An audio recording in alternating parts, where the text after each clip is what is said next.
Hello, scientists! We are now in our week 2 of our lesson. This video is for educational purposes only. Uploading it in any social media platform is not allowed. So our topic for today is all about ways of acquiring knowledge and solving problems, and laboratory tools and safety measures. Before that, we have our objectives. So at the end of the lesson, you should be able to describe the components of scientific method, identify some laboratory tools and safety measures, and design and conduct an experiment following the steps of scientific method. What is scientific method? It is a series of steps that are used to investigate a natural occurrence. So, if you want to experiment or investigate something, you need to follow the scientific method for a better result. Okay? So, we have here the steps of scientific method. Number 1, statement of the research problem. Number 2, formulation of hypothesis. Number 3, testing hypotheses and gathering data. Number 4, collect and analyze result. Number 5, analyzing and creating data. Number 6, creating a conclusion. And number 7, reporting findings. So we are going to discuss it step-by-step process also. So first, we have the formulation of hypothesis. So if you are curious about something or you want to answer your question, then you are going to conduct an experiment. But before conducting an experiment, you need to create a question. Para may bawaan nimo kung unsa to nga part ang imuhang i-focus og experiment para maansiran ang imuhang question.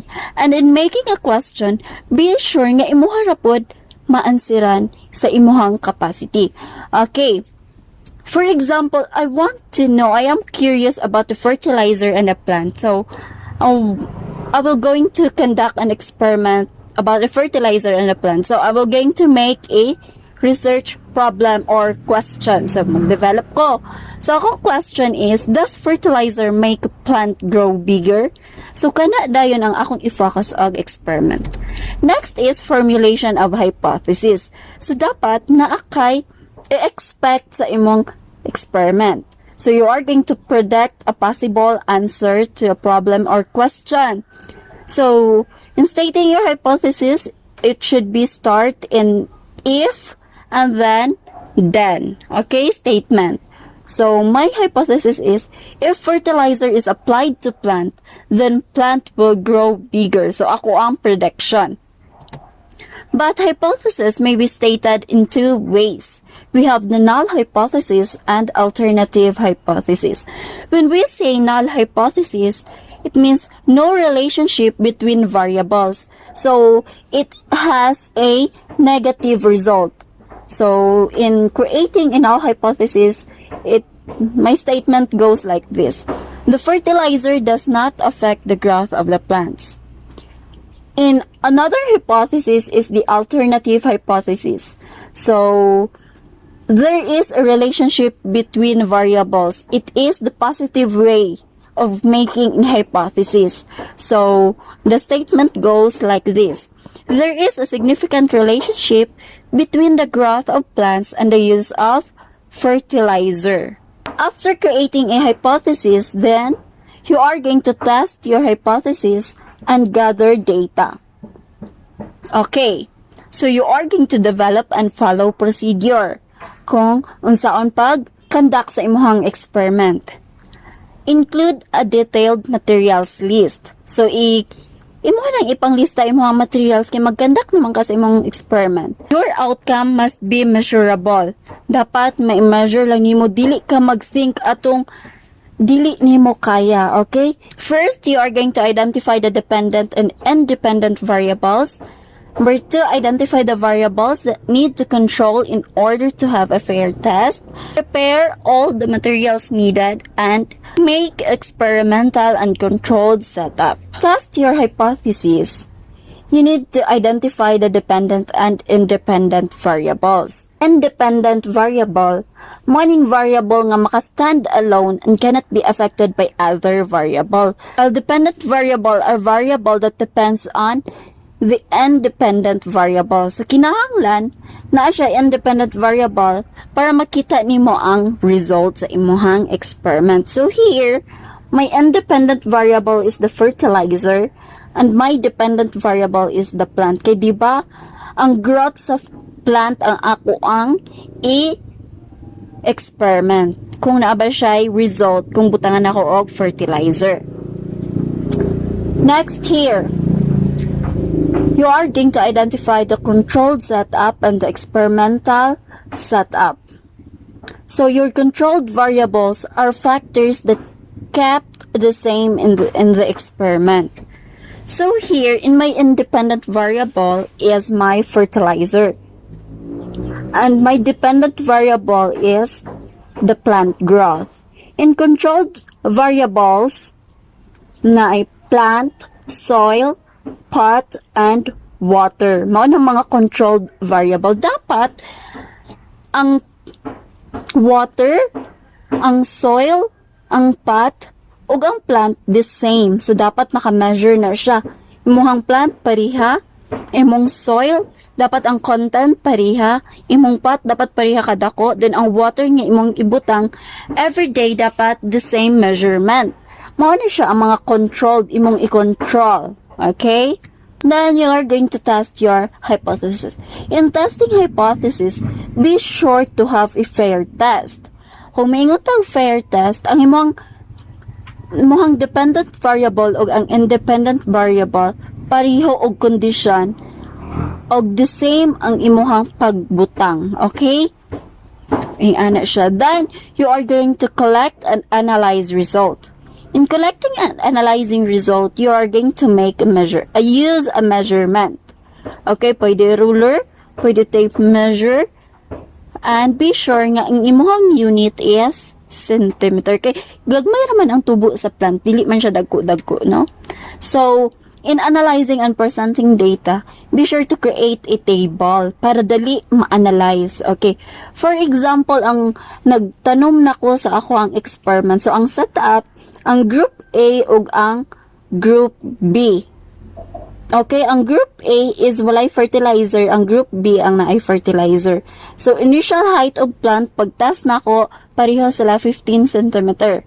Ang frequency of watering dapat pareha po twice a week. Then, treatment of given for 3 weeks is 2 ml plain water and 2 ml of fertilizer solution. Dayon, makita din mo ang result sa plain water ay imong gibutang og ang plant nga naay fertilizer. So, ang result, 18 cm and 32 cm after 3 weeks. So, see the result? Next, in analyzing and presenting data, you need to answer the questions. Which plant has the greatest growth rate? Is it control A or control B? Experimental B. Group A or Group B? Number 2, what factor affects the growth of the plants? Number 3, what is the table all about? Or you can create also a graph or a chart. So we have the bar graph, horizontal bar graph, pie chart, or line graph. Next is creating a solution. So include a statement that accepts or rejects your hypothesis, and also make a recommendation for further study and possible improvements of the procedure. So my conclusion here is the plant B with fertilizer grow bigger than the plant A without fertilizer. So the data suggests that the hypothesis is correct. Diba correct akong hypothesis? This can be said that fertilizer can make the plant grow bigger.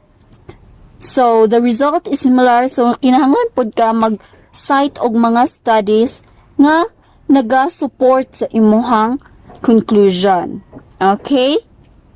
After that, you are going to share the result in your classmates, in your teachers, in your community kung ma-approve ang imuhang experiment. So, ingana mag-create og experiment using the scientific method. Next, let's proceed to laboratory equipment. So you cannot conduct your experiment without laboratory equipment. So these are the basic tools for scientists to explore and discover. So first, we have the beaker.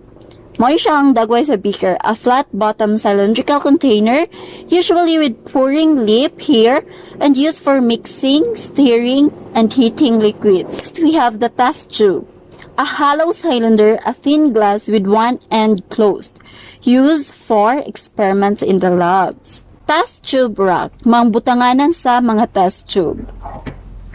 Next is Erlenmeyer Flask, a bottle usually of glass, having a rounded body and a narrow neck. So, mas dako ang ihang body kaysa ihang neck.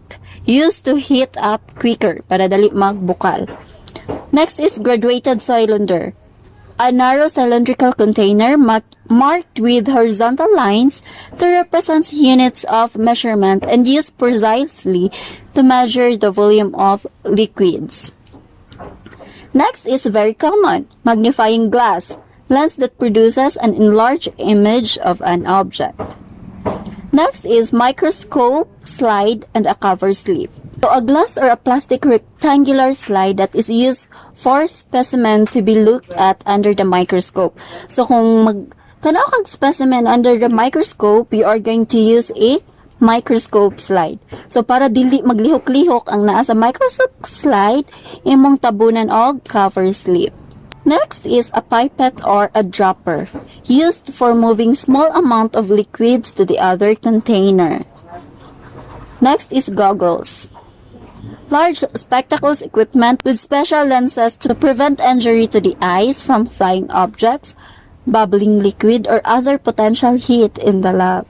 Next is glass stirring rod, a glass cylindrical-like stick that is used to mix solutions in a beaker. So, dili ka pwede mag-mix nga gamit imong kamot kay basig makasunog ang chemicals. Next is very common microscope. May siya ginagamit para makikita og mga gagmay nga small scene or kanang dili makita nato sa atong unaided eye. So, we're going to be sure to follow the safety signs we have here. Makakita mo yan ng signs, it means flammable. Next is oxidizing chemicals. Poisonous, so maka-poison, delikado. Corrosive, makasunog. Keep away from foodstuff. Dangerous when wet. Diba makakita mo sa mga malls na ay mga ingani nga signs. Flammable gas or liquid. Delikado, dili magpaduol kung naamoy mga lighter, pusporo, kay masunog. Next are the safety rules. So, when you are in the laboratory, you are going to observe safety rules. First, we have the eye and face safety. So, para maprotektahan mo imong eyes o imong face, what you are going to do? Always wear a safety goggles.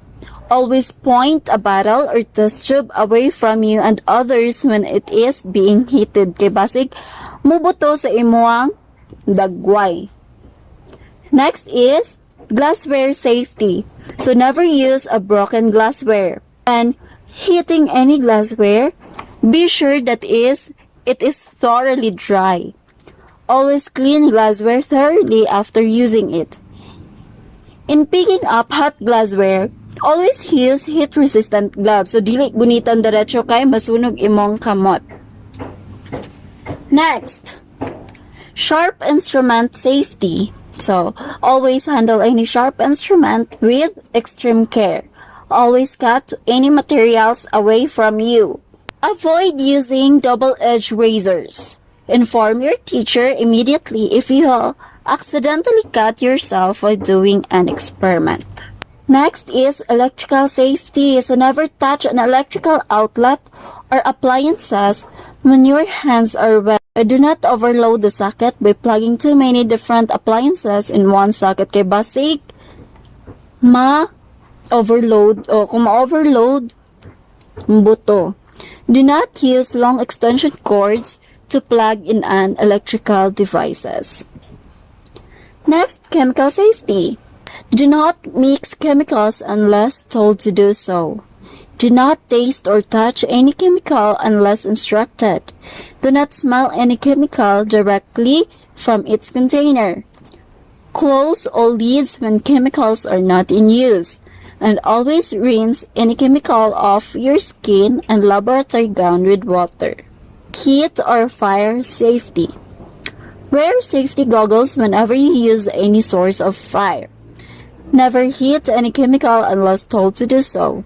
Do not heat sealed containers kay mabuto. Never reach across the flame. Use clamp, tongs, or any heat-resistant gloves to handle hot objects. That's all for today. Remember, magnifying truth using scientific method. The more you dig for the truth, the more better chances are finding it. So for your activity, you are going to conduct an experiment. Woohoo! So your objectives, you are going to utilize the scientific process to determine which soda is the most corrosive in terms of harming tooth animal. So you are going to identify the variable in the experiment and create and compare data results and draw conclusions from the results of the investigation. So what you are going to do, prepare the materials, 5 plastic cups, pwede disposable cups, soda, Coke, Sprite, and Pepsi. Then distilled water and tarnished coin. Kinang hugaw nga coin, bitaw. Pila ka buok? 4 ka buok nga hugaw nga coin. Next procedure, imong buhaton. Place 5 plastic cups on the table and fill them with the following types of liquid. Coke, Sprite, Pepsi, and distilled water. Dapat pareho kadaghan, depende sa imo. Label each cup with the name of the liquid it contains. So, i-label nimo ang cup. Kaniba Coke, kani Sprite, Pepsi, and distilled water. Then, each cup drop 1 penny and 1 beverage. Okay? So, tagsa-tagsa nga cup, butangan nimo og Coke, then katong hugaw na coin. Observe the tarnished penny each day. So, i-observe nimo ang coin each day kung hinlo ba siya or dili. So, create a graph that shows daily the developments of the coin. So, ingani-oni mo ang imuhang data and observation, imuhang experiment, imuhang table, imuhang experimental group o controlled group. Asa imong experimental dito, asa imuhang controlled group. Then, after conducting an experiment, you are going to answer the question for analysis. Number 1, is there any changes happen in the tarnished coin in the experimental group and in the control group? Justify your answer using the picture during your experiment. Number 2, in which group did the tarnished appear faster and why? Number 3, identify which soda is most corrosive and explain why. Then you are going to write your conclusion. So, in conducting an experiment, each procedure imuhang picturean. Okay? Para makita nato ang result o makita na kung nag-perform ka sa imuhang experiment. So, you can do this by pair. Kung naa kay kauban, you can do this by pair, tagduha. So, you are going to write your name, your subject, the date, and the week. So, ang gusto na ko makita sa imong paper is the data and observation, including the picture, the answer of your question for analysis, and your conclusions. Okay, don't forget to pass it on September 13, 2021. So please don't be late. Okay?